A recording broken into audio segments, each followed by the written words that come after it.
ఈ మధ్యకాలంలో మీ ఇంటర్వ్యూలు, డిబేట్లు ఇందులో చూసినప్పుడు ఈ రామ మందిర స్కామ్ 300 కోట్లు కాదు 2000 కోట్లకు పైగా అని చెప్పేసి చెప్తున్నారు. మీరే పాపులర్ గా ఆ విషయాన్ని మాట్లాడుతున్నారు. ఎందుకు ఆ కామెంట్? చాలా పెద్ద కామెంట్. మనకు తెలియదండి. ఇంగ్లీష్ లో టిప్ ఆఫ్ ది ఐస్బర్గ్ అంట. అంటే మంచుకొండ ఇలా మనకి సముద్రంలో ఉన్నప్పుడు ఆ ఓడకి చిన్న పైన ఇంత కనిపిస్తుంది. అదేదో ఉంది కదా అని అంటే ఇది గుద్దుతుంది కింద ఉన్నది. అంచేత మనకి ఇంతే కనిపిస్తుంది. వాస్తవంగా పెద్ద కొండ. అంచేత 200 కోట్లు అని ఇప్పుడు మనం కాదు, మొట్టమొదట వీళ్ళే చెప్పారు. ఎవరైతే ఇది ఫస్ట్ ప్రచారంలోకి వచ్చినప్పుడు.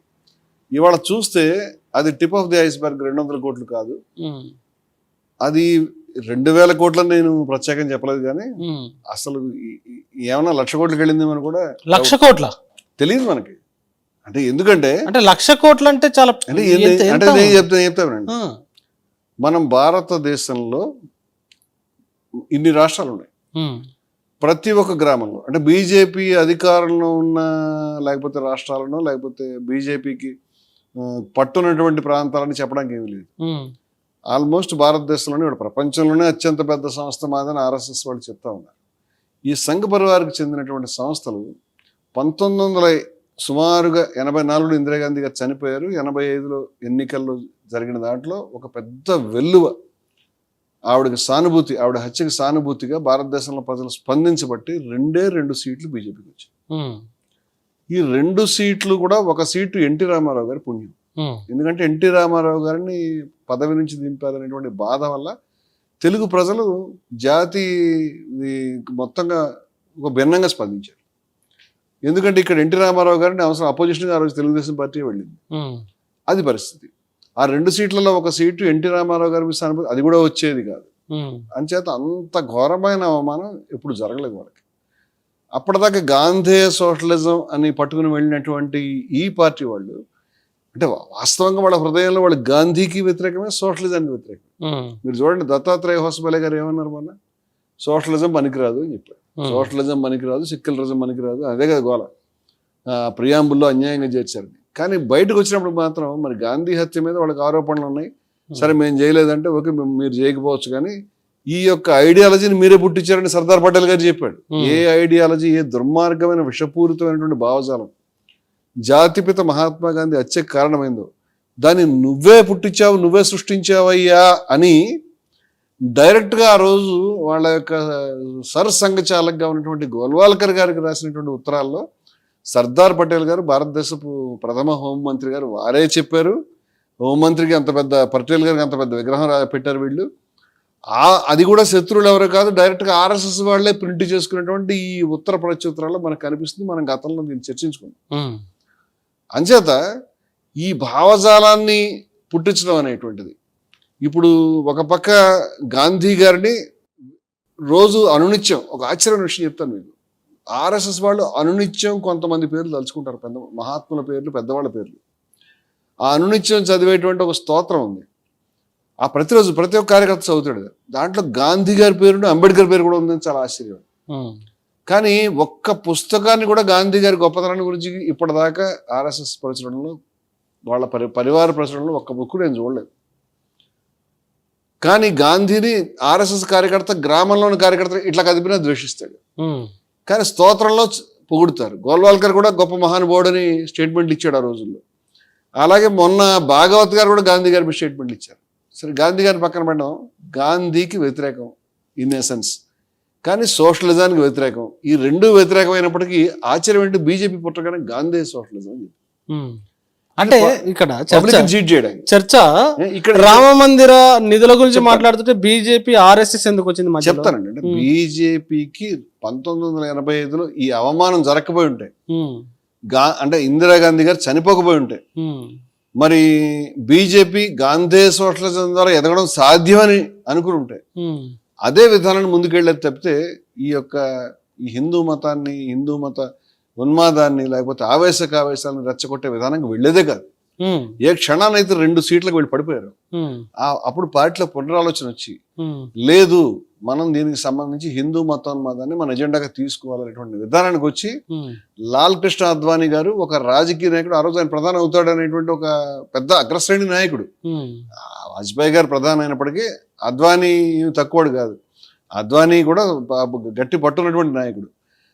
భారతదేశంలో ఒక ప్రధాని అభ్యర్థి కాగలిగినటువంటి ఏ వ్యక్తి కూడా ఒక మతం యొక్క బొట్టు పెట్టుకుని ఒక మతం యొక్క ఆవేశాలను రెచ్చగొట్టేటువంటి రథయాత్ర ఎవరు చేయరు. ఇది చేశాడు. ఎందుకంటే ఇది తప్పితే మనకు వేరే దారి లేదని అభిప్రాయం వాళ్ళు వచ్చారు. అంటే ఇది ఒక రాజకీయ అవసరం గురించి ఈ ఉద్యమం పుట్టిందనడానికి ఈ చరిత్రలో ఇది తిరుగులేని విషయం. కాకపోయి ఉంటే మీరు జనసంఘ టైంలో చేసి ఉండాలి, కాకపోయి ఉంటే మీరు 1985 ముందు చేసి ఉండాలి. కానీ మీరు ఓడిపోయిన తర్వాత దీన్ని మొదలు పెట్టారు. ఓకే, మొదలు పెట్టారు. కానీ నాకు ఒకటే సమస్య అండి, Hindus for plurality and equality సంస్థగా చెప్తున్నాను నేను. మతాలు వేల సంవత్సరాల నుంచి ఉన్నాయండి. మీ పార్టీలు, మీ ఆశలు, మీ అధికారాలు ఇవన్నీ ఇప్పుడు వచ్చినాయి. ఇస్లాము 1300 సంవత్సరాల నుంచి ఉన్నది. ఇంకా వాళ్ళ అభిప్రాయం ప్రకారం ఆదాం కాలం నుంచి కూడా అనుకుంటారు, అది కూడా వాస్తవమే వాళ్ళ సిద్ధాంతం ప్రకారం. బౌద్ధం అనేది 2,500 సంవత్సరాల నుంచి ఉన్నది. మరి సిక్కు మతం అనేది 500 సంవత్సరాల నుంచి ఉన్నది. హిందూ మతం అనేది కొన్ని వేల సంవత్సరాల నుంచి ఉన్నది. మరి వీళ్ళ పార్టీ ఎప్పుడు వచ్చింది? 1980లో వచ్చింది. ఈ ఆర్ఎస్ఎస్ 100 సంవత్సరాలు అయింది. ఈ 100 సంవత్సరాలు ఎక్కడ? ఈ మతాల యొక్క చరిత్ర ఎక్కడ? కానీ ఒక మత సంస్థ ధార్మిక సంస్థగా ఉండకుండా రాజకీయ నాయకులు దీంట్లో వేలు పెట్టిన తర్వాత మతంలోకి ఎందుకు? మతాన్ని ఉపయోగించుకుని అధికారంలోకి రావాలి అని. ఒకసారి వాళ్ళకి అవకాశం వచ్చిన తర్వాత వాళ్ళ అంటే ఓన్లీ హిందూ మతం కాదు, ఇస్లాంలో కూడా మతాన్ని ఉపయోగించుకుని మనం అధికారంలోకి రావాలనేటువంటి అభిప్రాయం ఆ రోజు జిన్నా గారికి, ఇవాళ ఎంఐఎం వాళ్ళకి, జమాత్ ఇస్లాం వాళ్ళు ప్రస్తుతం పోటీ చేయట్లే కానీ వాళ్ళకి, ఇలా అనేక సంస్థలకు ఉన్నాయి. రాజకీయ పార్టీలు మతంలో వెలిపెట్టే అధోగతే. అంచేత ముస్లింలు కానీ, క్రైస్తవులు కానీ, సిక్కులు కానీ, అలాగే హిందువులు కానీ గుర్తుపెట్టుకోవాల్సిన మతం మీద ప్రేమ ఉంటే రాజకీయ జోక్యాన్ని వ్యతిరేకించాలి. ఎందుకంటే ఇక్కడ మనం రాజకీయ నాయకులు వేలు పెట్టేది వాడి కుర్చీ గురించి, ధార్మిక భావాల గురించి కాదు, మరి దేని గురించి కాదు. అంటే మీరు సబ్జెక్ట్ చెప్తూ ప్రతి గ్రామానికి సంబంధించి ఆర్ఎస్ఎస్ వాళ్ళు అటు నుంచి మళ్ళీ బీజేపీ అని చెప్పి నేను వారి యొక్క రాజకీయ అవసరం నుంచి ఉద్యమం పుట్టింది అని చెప్తున్నాను, మీరు గమనించాలి. అంటే ఇది రాముడి మీద ప్రేమ కాదు, హిందూ మతమే ప్రేమ కాదు, నా పరిస్థితి బాగాలేదు కాబట్టి ఇది పట్టుకున్నాను. ఇది కాకుండా కనుక గాంధీ హోటల్ ఇట్టయితే దీన్ని పట్టుకునేవాడిని కాదంటున్నాను నేను. ఇది ఈ అవసరాన్ని మనం చూడాలి మొట్టమొదట. దీన్ని గంగానది గురించి అనేక మంది సాధువులు సంతులు నిరాహార దీక్షలు చేసి చనిపోయారు, లేకపోతే మరికొంతమంది సాధువులు మరొక దాని గురించి పోరాడతారు. ఆ ధార్మికమైనటువంటి హృదయంలో తనకేదో కుర్చీ కావాలని ఆశ లేదు. కానీ రాజకీయ నాయకుడు ఉందే, ఇతనికి రాముడి మీద మతం మీద కాకుండా ఈ కుర్చీ మీద శ్రద్ధ ఉంది కదా అని నేను. కుర్చీకి స్కామ్ కి లింక్ ఏందండి? చాలా సేపు నుంచి మీరు ఈ సబ్జెక్ట్ చెప్తున్నారు. ఎగ్జాక్ట్లీ. ఇప్పుడు ఈ బీజేపీ ఎప్పుడైతే రథయాత్ర చేయడం మొదలు పెట్టిందో, ఈ రామ మందిరాన్ని గురించి రథయాత్ర, వాళ్లే స్వదేశీ జాగరణ మంచి అని చెప్తారు. ఆ రథమే టయోటా కారు. టయోటా ఎక్కడది? విదేశాలది. వాళ్ళు సర్దార్ పటేల్ విగ్రహాన్ని కూడా మరో దేశం నుంచి తెప్పించారు. మనకైతే స్వదేశీ జాగరణ మంచి అని మనకు చెప్తారు కబుర్లు. సరే, అది ఆ సబ్జెక్ట్ మనం తీయొద్దు. ఒకటి మతోన్మాదం, మత కలవల. ఈయన రథం ఎక్కడెక్కడ అడుగు పెట్టిందో అన్ని చోట్ల కూడా మత కలవలాలు. మీరు మ్యాప్ కనుక ఇండియాలో గీసి చూస్తే, ఆ మ్యాప్ ఇండియా మ్యాప్ మీద ఈయన రథచక్రాలు వెళ్ళిన చోట అంతా కూడా మత కలవలం జరిగింది, నెత్తురోడి.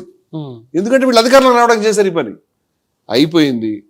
అయిపోయిన తర్వాత గ్రామాన ఒకసారి ఇప్పుడు సంఘ పరివారికి అనేక సంస్థలు ఉన్నాయి. ఎన్ని ఉన్నాయంటే 500 ఉన్నాయని చెప్పేవాళ్ళు. మనం కూడా గతంలో చర్చించుకుందాం. కార్మిక సంస్థలు ఇవన్నీ కూడా మూలాలన్నీ సంఘ పరివారాలు. కొన్ని మరీ తీవ్రంగా మాడితే, కొన్ని మోడరేట్గా మాడితే, అందుకే 50 ముఖాలని చెప్పాను నేను. ఈ సంస్థలు గ్రామాన రాముడి పేరు మీద ఎన్నిసార్లు నిధులు వసూలు చేశారని మీరు చెప్పండి మొట్టమొదటి. ఎందుకంటే ఎన్నిసార్లు వసూలు చేశారు? ఒక్కసారి అండి. అప్పుడు గ్రామాన్ని పూజించి ఇటుకల్ని తెప్పించుకున్నారు. అన్ని తీసుకుపోయి అక్కడ ఇచ్చాం, రామ మందిరం కాడ ఇచ్చినామని చెప్తున్నారు. ఏమండి, ఆ ఇటుకల్ని వాడలేదు, ఆ ఇటుకల్ని ఇళ్లకి వాడారు, రకరకాల పన్నుకి వాడారు అని చెప్పిన రాముని గుడి కోసం సేకరించిన ఇటుకలు రామ మందిరానికి పంపకుండా సొంతానికి వాడుతారు. ఆ మాటలు అనేక మంది ధార్మికమైనటువంటి వ్యక్తులు చెప్పారండి. వాళ్ళ గురించి కూడా చెప్దాం మనం. ఇప్పుడు ఈ ఇటుక మాత్రమే కాదండి, ఇటుక ఒకటే ఇచ్చారనుకుంటారు, ఇటుకతో పాటు డబ్బులు కూడా ఇచ్చారు. అన్ని రామ మందిరానికి మేము జమ చేసినాం. రామ మందిరానికి భారతదేశంలో ఏ గ్రామానికైనా మనం పోదాం, జమ చేసినామని చెప్తున్నారు. ఈ ప్రతి ఒక్క గ్రామంలో, బహుశా ప్రపంచంలో, భారతదేశంలో ఏ గుడికి చరిత్ర మొత్తం మీద ఒక గుడికి ఇంత డబ్బు ఎవడ వసూలు చేయలేదు.